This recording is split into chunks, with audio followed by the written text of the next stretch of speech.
I just want to thank everybody for coming down and seeing what the two ladies that did a lot of the legwork.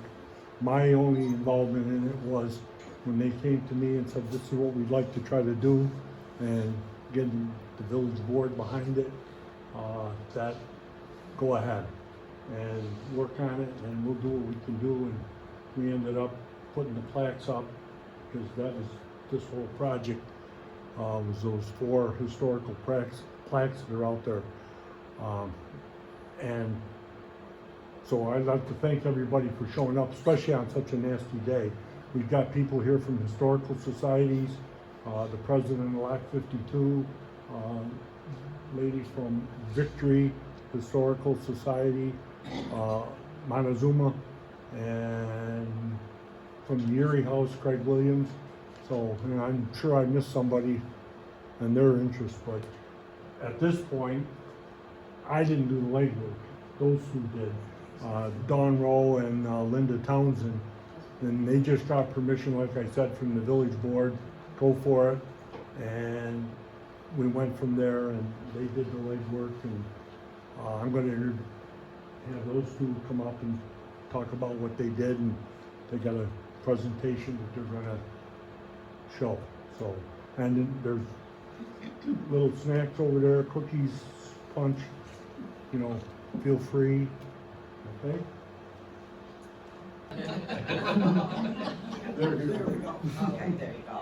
Okay, go At ahead. this time, we'd like to welcome Carrie. She's the executive director of the William G. Pomeroy Foundation and the source of our grant funds that we received these markers from. So we're very thankful for their program.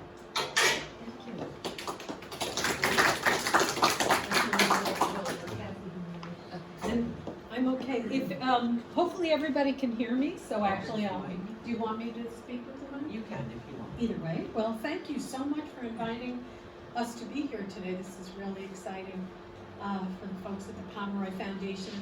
As Dawn noted, I'm Carrie Burse. I'm the executive director of the foundation, and I am joined today by my colleague, our director of communications, Kathy Kofta-Sims, who will be working our slides today. So we're really thrilled to be here, and really delighted to be here on such a momentous day as you dedicate 4 very special historic markers. And I was so excited, I know Kathy was as well, when we drove into town, we saw them. So, and if the weather had been better, we would have stopped. So, the William G. Pomeroy Foundation, one of our main initiatives is to help people celebrate their community's history. And since 2006, when Bill Pomeroy established the Foundation's first marker program, we have awarded more than 2,000 grants for roadside markers and plaques nationwide. And a lot of those plaques are National Register plaques that we do. We feel strongly that markers help educate the public, encourage pride of place, and promote historic tourism. The markers you are dedicating today each accomplish these goals by telling unique stories that the residents of Port Byron and beyond clearly are proud to share. So in our next slide, the first marker that I want to highlight is commemorates Amos S. King, who was a Port Byron native and local farmer who gifted a Bible to President Abraham Lincoln in 1861. King was moved to make the gift after reading the words of the farewell address Lincoln gave in Springfield, Illinois, after winning the 1860 presidential election. The newly elected president made it clear in that speech that he would rely on his faith to guide him as he took the reins of what was a country in turmoil. When he mailed the Bible, King included a letter in which he promised that he would pray that Lincoln receive divine guidance during his time in office. Less than a week after sending the letter and the Bible, King received a letter of thanks from the president's private secretary, John Nicolay. The Bible became a treasured Lincoln heirloom, passed down through generations of the Lincoln family, and the Amos King Bible still exists today. As of 2020, it was on display at the former summer home of Robert Todd Lincoln in Manchester Center, Vermont.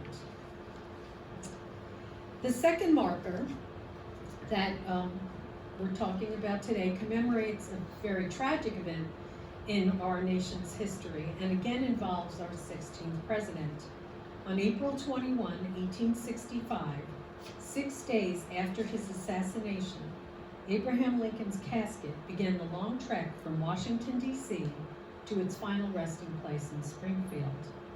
Transported by rail, Lincoln's funeral train made stops in communities across the country, with thousands coming out to pay their respects.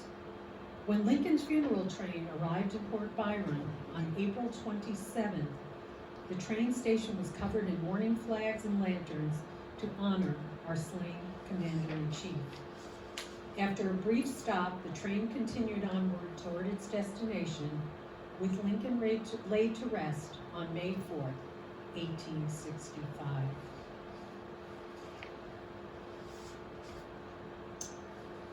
Our next marker highlights Port Byron resident Henry Julian Allen, who was awarded a patent in 1882 for his condensed mincemeat formula.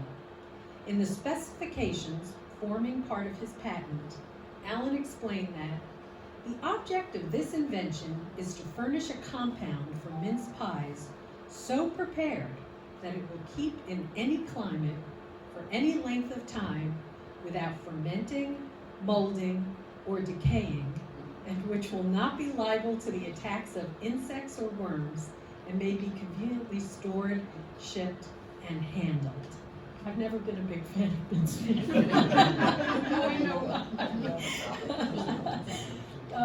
Thomas E. Doherty, who was born and raised in Port Byron, went into business producing condensed mincemeat according to Allen's formula, and he manufactured it under the name of New England Condensed Mincemeat. A trade card advertising Doherty's New England Condensed Mincemeat described the product as a delicate combination of choicest apples, meat, suet, raisins, currants, citron, sugar, molasses, boiled cider, and pure spices. Doherty continued producing the condensed mincemeat product in both Port Byron and eventually in Chicago. Production in Port Byron was then continued by Hubert C. Gutchess, who marketed the product under the name Imperial Mincemeat. And actually, recently, I had the opportunity to attend an Onondaga Historical Association event in Syracuse, where it took place at an old mincemeat factory. So mincemeat really was a very big part of feeding people at a certain point in our nation's history. The next slide, our final marker today, commemorates Brigham Young, the second president of the Church of Jesus Christ of Latter-day Saints. He lived for a time in Port Byron with his family, and in 1824, Young married Miriam Works. Then in 1825, they had a daughter, Elizabeth, who was born here in Port Byron. During his time here, Young worked as a painter on the Erie Canal, painting lock houses and bridges. By 1832, Young had moved and resided in Mendon, which is in Monroe County, where he converted to the Mormon faith and was baptized. So these are the 4 markers that we're celebrating today.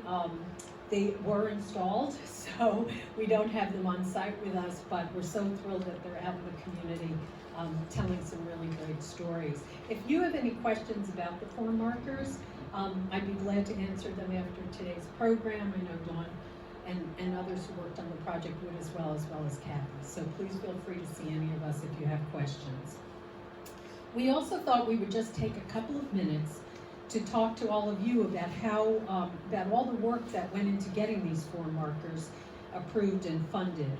The William G. Pomeroy Foundation makes a commitment to each grant applicant and the public at large that if we fund a historic marker, the facts presented are indisputable today and into the future. So there's a lot of research and documentation that goes into this.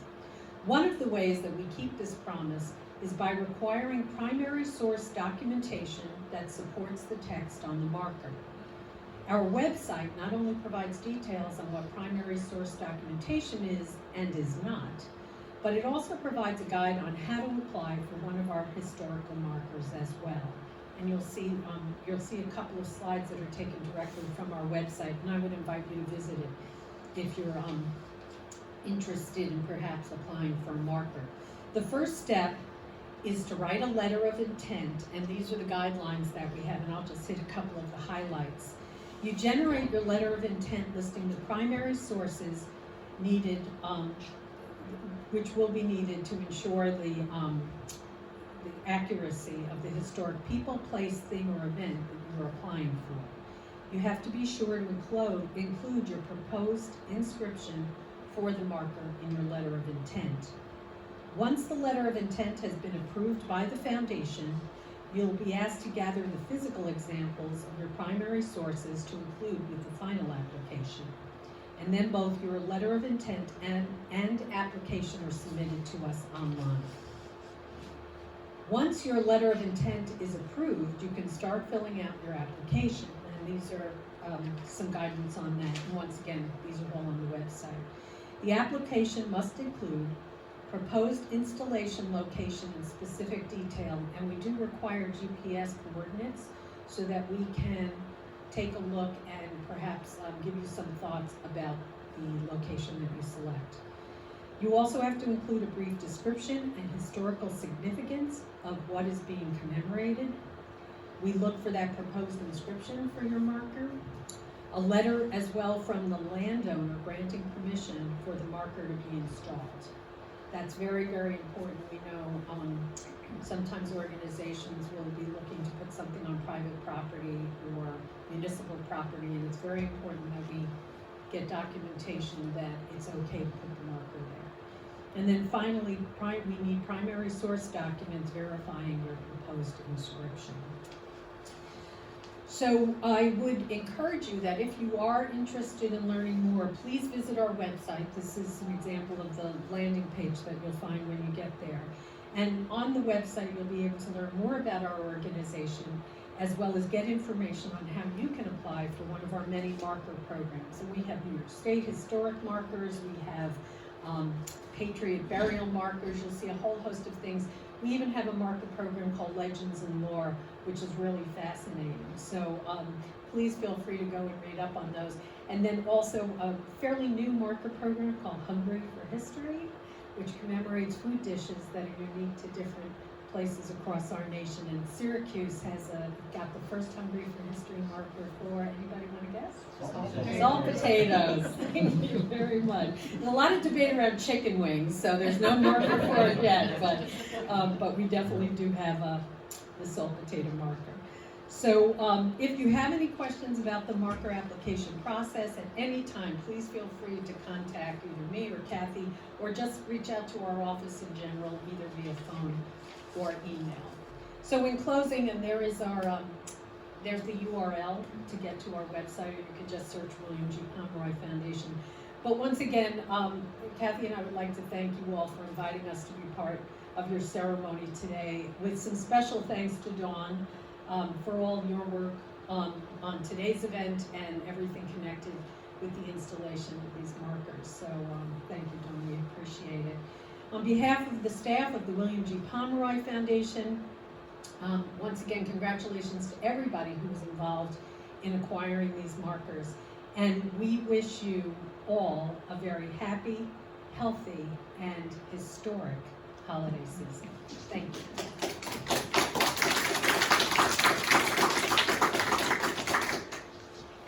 And now Dawn. I'm going to talk about the Amos King Bible, and the photograph here is the estate called Hildene in Manchester, Vermont. It is the summer home of Robert Todd Lincoln. And the Bible was located in the library of this mansion. And how we got involved in it was they sent an email to the Village of Port Byron saying that they had found a Bible. In it was a letter from Amos King, and they wanted to see if I could verify its authenticity. So when I got it, I said, it's got to be Port Byron, Illinois. There's no way it's going to be Port Byron, New York. But then I got thinking, I said, well, if it is New York, can I authenticate maybe a signature or something like that? Because I knew there was a lot of surrogate records on the King family up at the detention center in Auburn. So I was pretty confident I could tackle this project.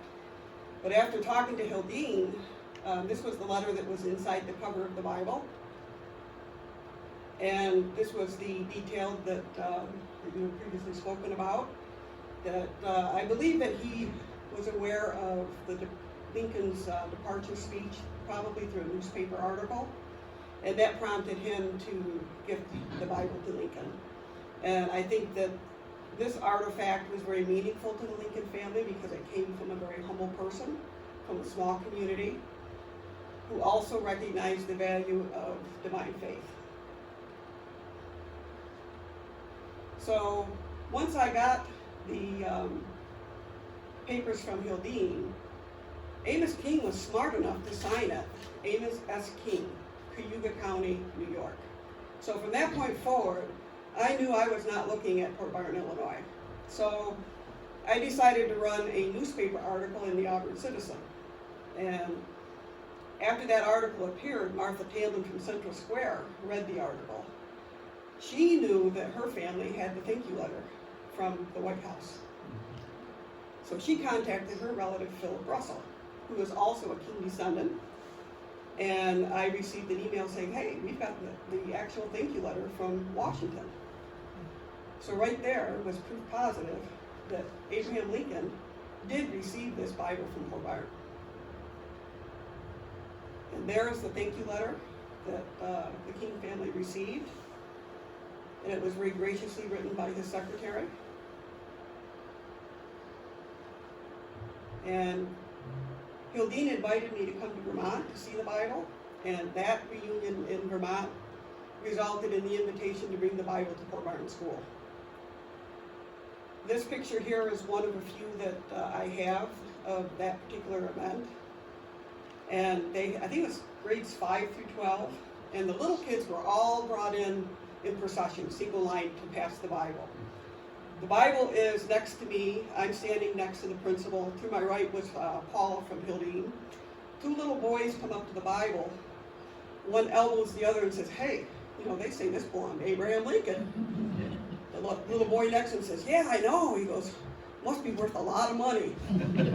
So the little boy in response says, I know, we should put it on eBay. So the principal, with one breath, took one little tiny step forward and puffed his chest out. Didn't say a word, and they scurried off laughing. So right there, it shows you that young children see the value in history. In their case, it was the monetary value. But still, it's a very, very happy memory. The very next day, this was the headline in the Auburn Citizen paper.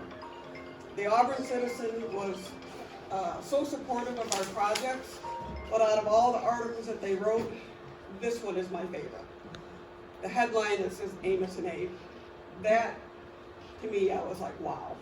So we are very appreciative of the support of the local newspaper, because without them, we would have never solved the mystery and proved that the Bible was received in Washington. So there's our marker commemorating Amos Scott King. So we're very thankful that now kids, the community is aware of this story. Next, we're going to have Dr. Townsend present the Lincoln Funeral Train and Brigham Young. When we did the Bible ceremony, I had not yet met Linda. I was giving instructions to the administration, and behind the scenes there was a whole army of people carrying out my instructions, right down from Dr. Townsend to the janitorial staff. So it was a very big community collaboration to host that Bible in 2010. And since then, I have worked with Linda several times. I think the first time that we actually met was the Reads Across America program. Yep. And we have teamed up and collaborated for all of these markers. And I'm very pleased to introduce Linda so she can present the next two markers.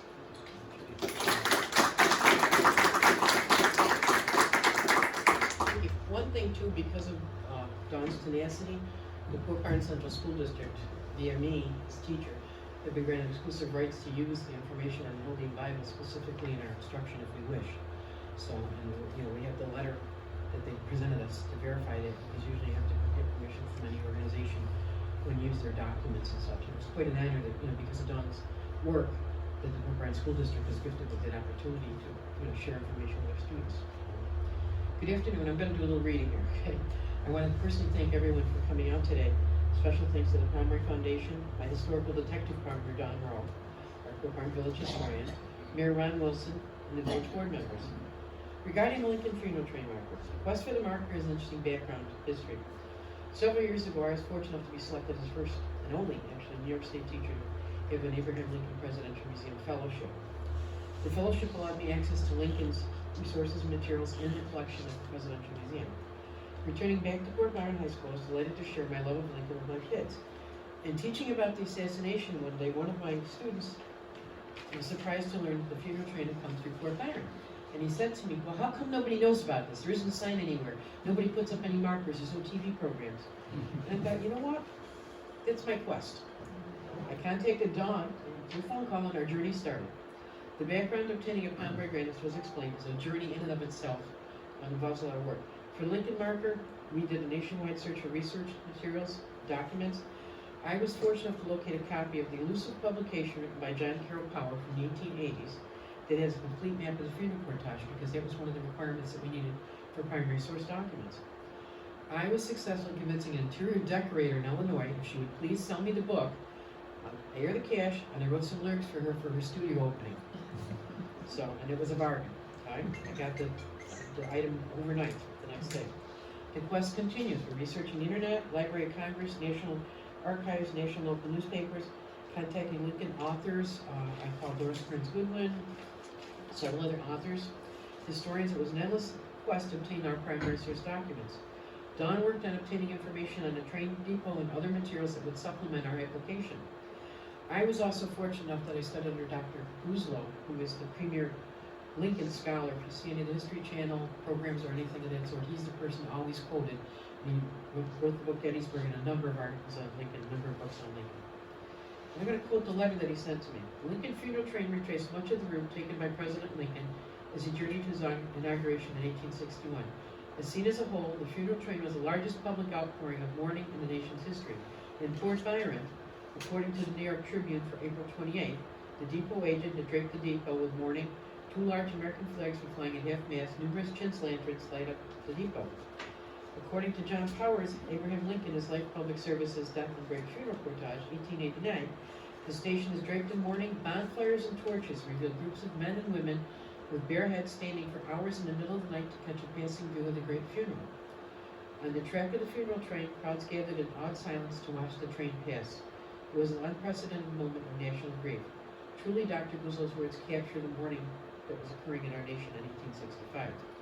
I was also able to connect with Lincoln historian Dr. Harold Holtz, who I studied under at the Lincoln Forum, and Dr. James Cornelius of the Abraham Lincoln Association, and also Kristen McWhitter, who's in charge of the Abraham Lincoln Presidential Museum. Each of them noted for me. The train passed through Port Byron and briefly stopped on the very early morning of Thursday, April 27, 1865. The schedule issued by the New York Central Railroad by order of the War Department. And Secretary Stanton was the person, because he was this control freak over the whole situation.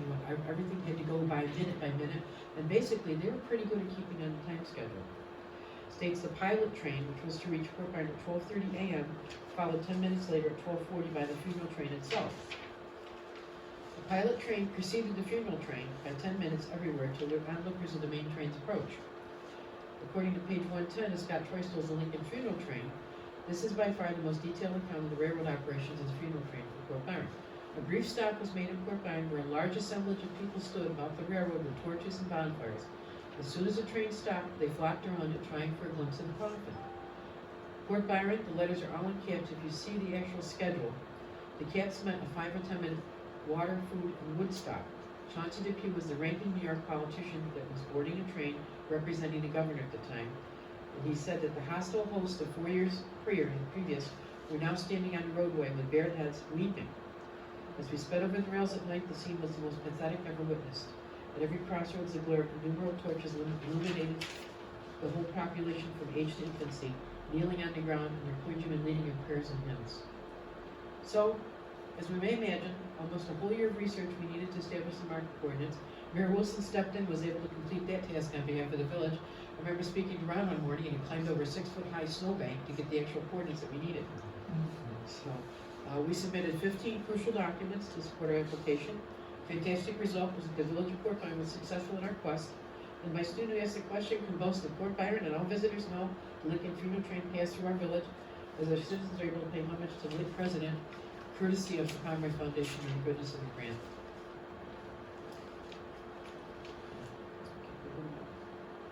Okay, with Brigham Young, the search for his connection to Port Byron was a bit more elusive. We knew he had a home here and a family in Port Byron, and he worked in the area. My research took me to the library of Brigham Young University, the archive collections, contacting Mr. Young's relatives in Utah, scouring national newspapers, local publications, Mormon and state of Utah publications, death notices on Brigham's families, members, and Brigham, and especially his daughter. Research revealed that Mr. Young had married locally and was on the path to establishing a career as a painter and a worker in the area. He did establish a home in Port Byron. Mr. Young's home is still in existence, and his relative is in the process of restoring the site for future activities and tours. Fortunately, Dawn's detective work discovered a receipt for services that Mr. Young performed while working on the canal. That was our key primary source material that enabled the village to obtain the marker that is in the village triangle.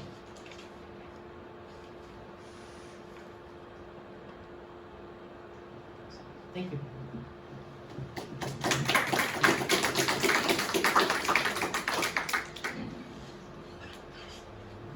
We're gonna close with the holiday favorite mincemeat. Very fitting time of year to be dedicating this plaque. Dr. Henry Julian Allen filed for a patent for mincemeat, and our first evidence of him being here in our community was in 1879. He was operating out of Hayden's factory as a fruit evaporator. Now, this is also the same location where Brigham Young also worked at the Pail factory, so there was a little connection there where, of course, I'm sure they did not know each other, but they both were employed out of the same building, but it's a nice coincidence, so to speak.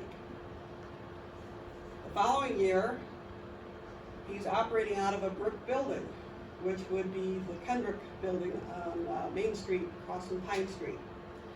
And we know he's there because this is a newspaper article that says that the building had been broken into and they had stolen some of his mincemeat.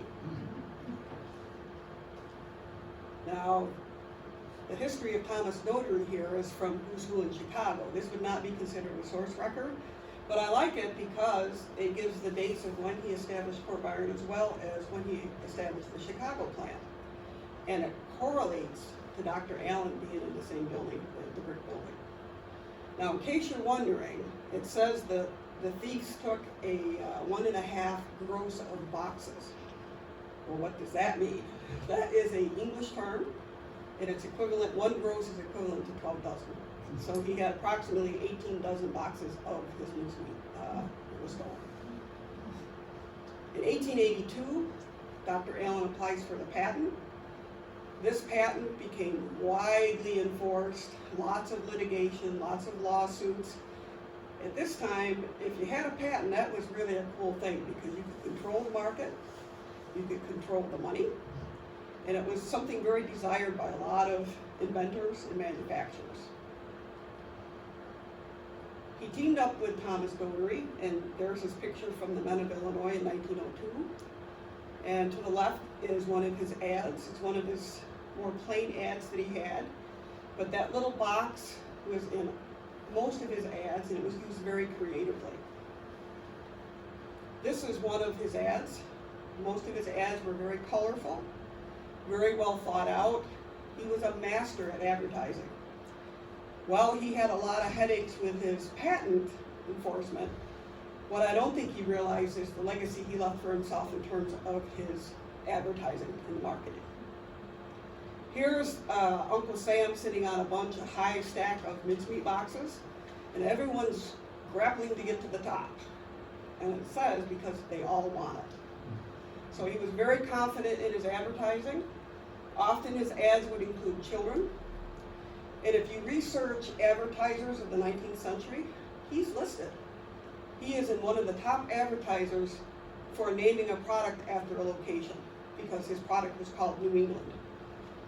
His advertisements are collected by art, the art community, and you can even find his advertisements in the National Museum of American History. That is a department of the Smithsonian. Not too shabby for a Port Byron guy. He also had a reward program. He had little red fonts on the boxes, and if you cut them off and mailed them to either Chicago or to the Port Byron plants, you could redeem them for paper dolls. And the number of red fonts that you sent in determined what prize you received. And at the bottom is the sailor doll. I think there was about a dozen different dolls that he put out. So today we have reward programs and they're commonplace, but he was one of the early advertisers that saw the value in offering a reward. In 1886, they had a total loss of the mincemeat factory. They had a fire. And I think the loss, it says here, is about $15,000. They were insured for maybe about a third of that. But that didn't stop them. By 1888, he has approximately 65 to 100 employees. That's a massive employer for a community this size. In 1889, he has a big lawsuit against Merrill Sewell, which is the None Such brand that's out of Syracuse. That lawsuit he lost. And the reason he lost it was because he admitted in court he didn't add anything new to the recipe. Mincemeat has been made for decades, for years.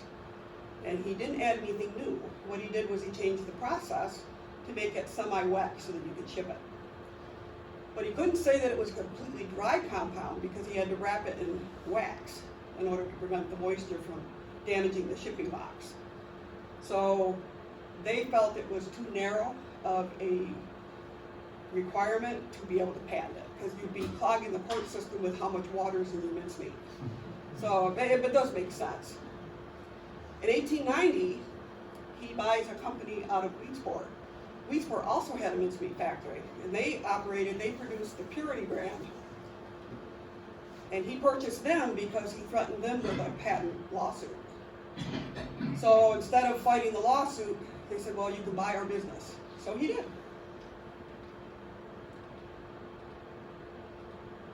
In 1894, he has a second large lawsuit over the patent, and I couldn't find that they actually produced mincemeat, but I did find that they invented a pressure regulator for fermenting liquids. So that would be hazardous to making mincemeat. They didn't win that suit either, but this was from a higher court. So now they know that the chances of winning any lawsuit is pretty slim to none.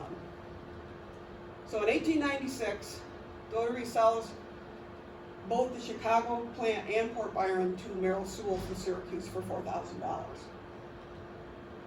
In 1896, the same year, his former manager, shop manager, Bert Gutchess, decided he would start his own business. And he operated out of what we know of today as the Will Mill. But at that time, it was the John Tanner building. And in 1898, Sewell sells the building to William Galt for $1 on June 15th of that year. Less than 30 days later, Galt sells it to the Gutchess Brothers. Not for $1, but for $1,250. Talk about a nice flip of real estate. So let's meet the Gutchess Brothers. Hubert Gutchess is on the left. He preferred to be called Bert. Bert was very active in the community. He was an officer of the Port Byron National Bank. He was also an officer of one of the banks in Auburn. He also served on the town board. And his brother Stephen, he was an educator. He ran business schools. And in 1900, he sold his interest of the mincemeat factory back to his brother for $1. At that time, he was living in Michigan. He had founded the Gutchess Business College, also known as the Metropolitan Business College. So he was a pretty busy guy himself, so he decided that he would make his brother the sole owner. This is a picture of the mincemeat factory after the fire. It doesn't look like the mincemeat factory that we all knew.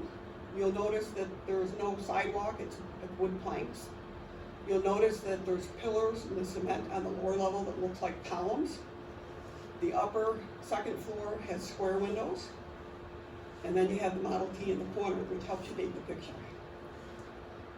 Gutchess purchased this building in 1898.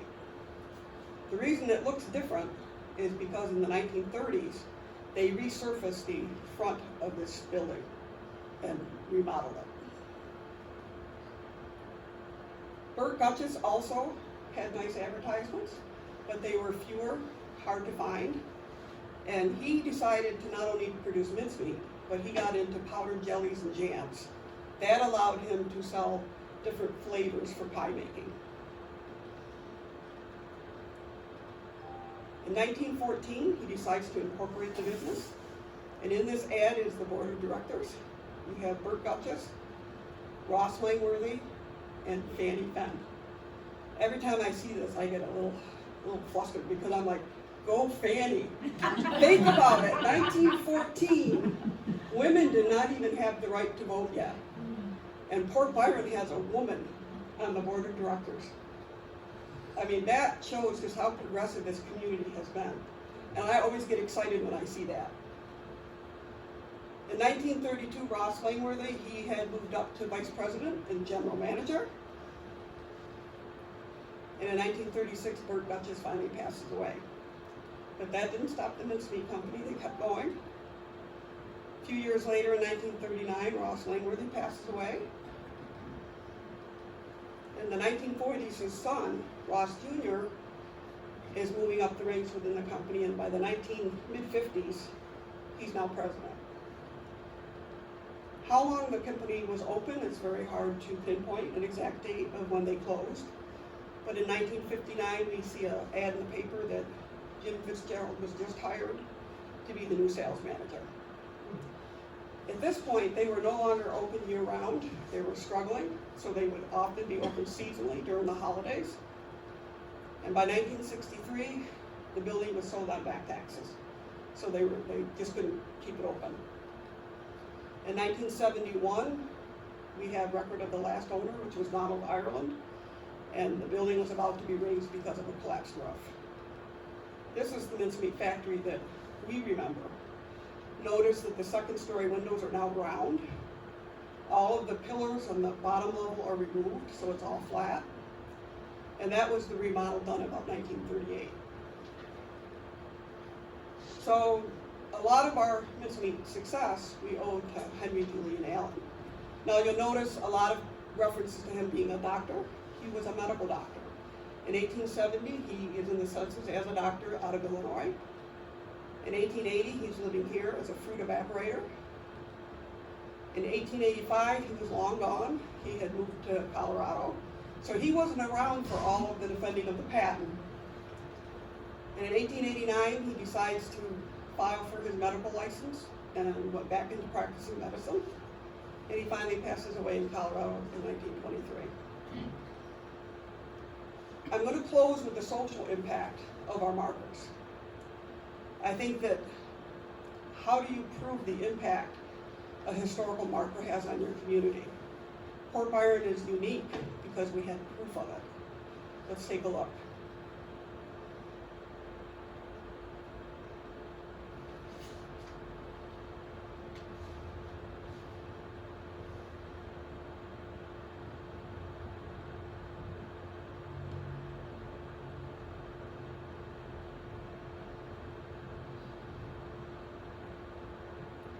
There you have it, right on our school website. The kids are engaged in our local history. They're sending drones out to photograph what they feel is important, what they want the world to know about Port Byron School. So anytime you can see school children becoming interested in their history, they're holding their heads a little higher, they're proud of where they come from. And it's nice for us as historians and villages to be a part of their growth and making them aware of just what can happen in a small village. History has a value, and now we have to hope that we have some impact on people who pass by. All of this was possible because of the William G. Pomeroy Foundation, as well as the blessings of the village board to allow us to proceed for these grants. So we thank you for coming, and we do have some refreshments if you'd like to join us. And then a little bit, if it's not raining, we'll go out and do a group picture around some of the markers. So thank you again for coming.